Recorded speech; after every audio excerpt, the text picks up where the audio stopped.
trains have been a cornerstone of human progress for centuries. From steam engines to high-speed rail, the technology has evolved to connect people and places faster than ever before. And now, Japan, a country renowned for its innovation in rail technology, is pushing the boundaries of what's possible. Their latest endeavor, the magnetic levitation or Maglev train. This train isn't just fast, it's a technological marvel that could redefine how we think about travel. But what exactly is a Maglev train? How does it work, and why does it matter? Let's break it down. Maglev is short for magnetic levitation. Unlike traditional trains that rely on wheels running on rails, Maglev trains float above the tracks, suspended by powerful magnetic forces. These magnets serve two purposes: levitating the train and propelling it forward. The technology relies on two sets of magnets. The first set repels the train from the track, creating a small gap, typically around 10 millimeters, allowing the train to hover. The second set of magnets is used for propulsion. By alternating the magnetic fields, the train is pushed forward or slowed down with incredible precision. This eliminates the friction found in conventional trains, allowing maglevs to achieve extraordinary speeds. Japan's Maglev train, officially known as the Shinkansen, is a product of decades of research and development. It's operated by Central Japan Railway Company, or JR Central, and is expected to be the fastest train in the world when it begins full operation. During testing, this train achieved a record-breaking speed of 603 kilometers per hour, or about 375 miles per hour. To put that into perspective, that's nearly twice as fast as Japan's famous bullet trains, or Shinkansen, which already rank among the fastest trains in the world. The Shinkansen project aims to connect Tokyo and Nagoya, two of Japan's largest cities, with plans to eventually extend to Osaka. The distance between Tokyo and Nagoya is roughly 286 kilometers, or about 178 miles. By Maglev, this journey will take only 40 minutes, compared to the 90 minutes it takes on the fastest Shinkansen today. This isn't just about speed. The Maglev system is designed to operate underground for most of its route. About 86% of the Tokyo-Nagoya line will run through tunnels, reducing noise pollution and minimizing disruption to the landscape.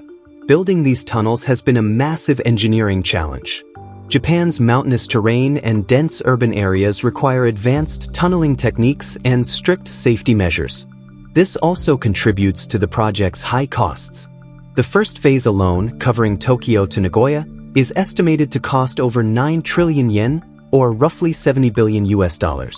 Japan's investment in high-speed rail isn't new. The country revolutionized train travel in 1964 with the introduction of the Shinkansen. At the time, it was the world's first high-speed rail system, running at 210 kilometers per hour. Over the decades, Japan has consistently pushed the limits of train technology. The Maglev is the next step in this evolution. But why invest in Maglev technology? For one, the speed of Maglev trains makes them a strong competitor to air travel for domestic and regional routes.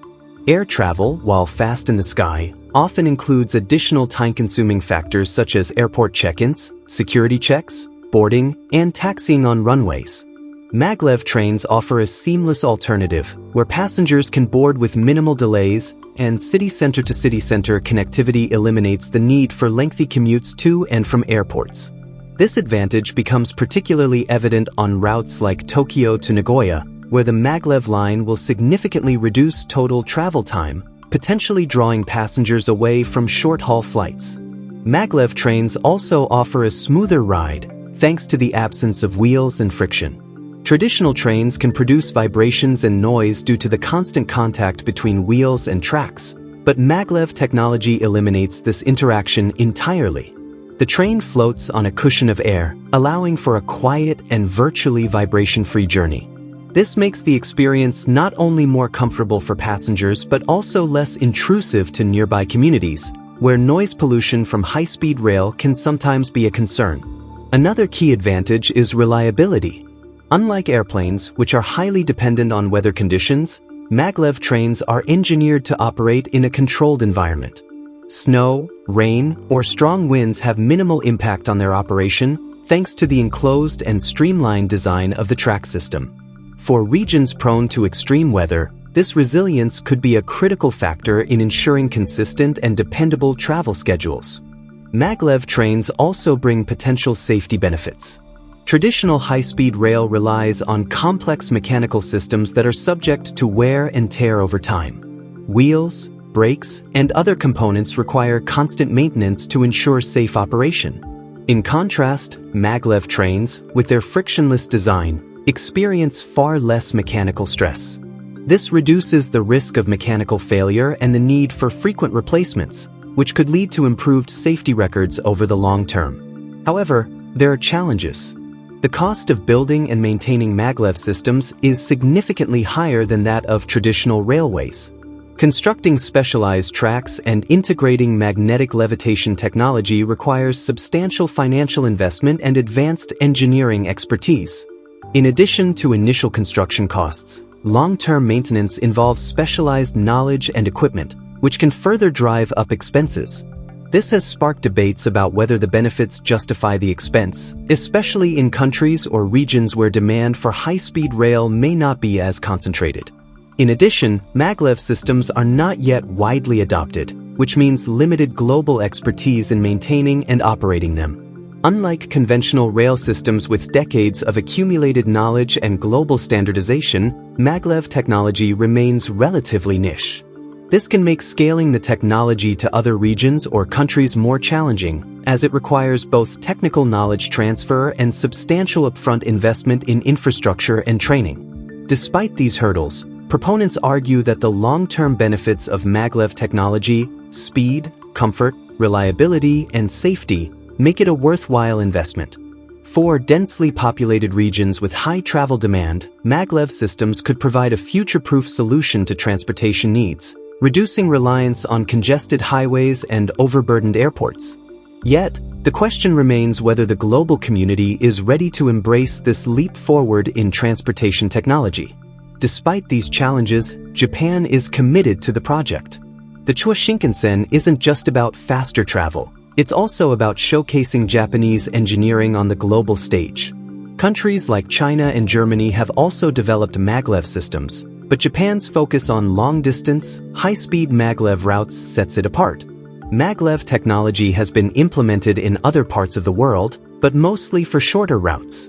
For instance, China's Shanghai Maglev connects the city to its airport, covering 30 kilometers in just 8 minutes.